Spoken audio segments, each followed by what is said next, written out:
Kozienice is a small village in eastern Poland. Here, on May Day, 1921, my mother went to the riverbank with her friends. It was dusk, and the breeze carried the scent of lilacs. The call of a cuckoo from the forest made the village girls laugh as they picked their way among the reeds and forget-me-nots at the water's edge, and the grasses brushed their ankles with dew as they passed.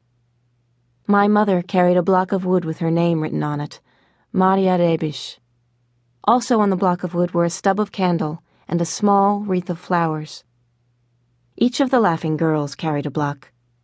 Again, the cuckoo called from the birch trees while Maria and her friends lit their candles. The smell of the matches and burning wax mingled with the scent of lilac. Clutching their skirts up around their knees, the girls waded into the chilly water to launch their boats. The fleet of candles drifted out into the current, turned and bobbed as though bowing farewell, and floated away.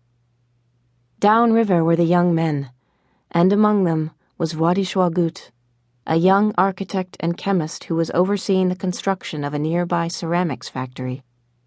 He stood apart from the other young men on the riverbank, smoking a cigarette and watching as they joked and wrestled in the shallows. Gut did not think, at first, that he would join the village men in their holiday game. The ancient folk customs of this rural countryside near the Ukrainian area of Poland seemed like relics of a long-ago century. But the twilight was deepening, and the laughter rose in excitement as the flock of candles came into view, floating beneath the slender green fingers of a willow. The lights were bewitching. Gut tossed his cigarette into the damp grass and walked nearer to the water to watch the mayboats drift toward him. Swallows dipped and skimmed over the water and arced away. The men were wading out now, teasing one another over their sweethearts, each one hoping to get the boat with her name on it. Gut bent quickly to unlace his boots and peel off his socks, and then waded into the water with the others, the hems of his city trousers clinging to his legs.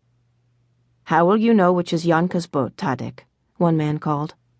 "She promised to put only bluebells on it," came a reply over the dark water. "Did you hear that, Marek?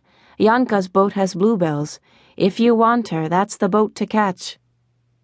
Gut stood with the stream coursing past his legs. In the darkness of the woods behind him, an owl hooted. The hairs on his arms rose at the cold and at the eeriness of the fairy lights that moved silently toward him. One boat floated apart from the others, farther out in the current. He felt carefully with his bare feet over the stones on the streambed and stepped out deep. Maria Rebisz's candle sailed straight into his outstretched hands, like a bird settling onto its nest. I like to think of my parents meeting this way, to think of the sweet and happy years of Poland's independence between the wars.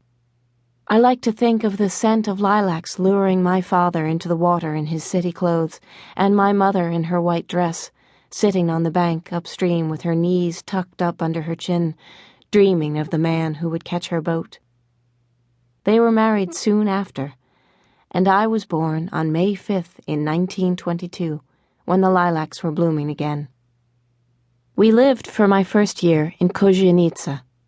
Our house sat just above the river, and in the spring of my first year, the sound of the rushing water spoke to me through the open windows. While my mother was busy one morning, I made my baby way out of the house, toddling across the new grass to the water. Our dog, Miszka, followed. I tottered at the brink, watching the flashing water as it streamed past. Then Miszka sank her teeth into my diaper and began tugging backward.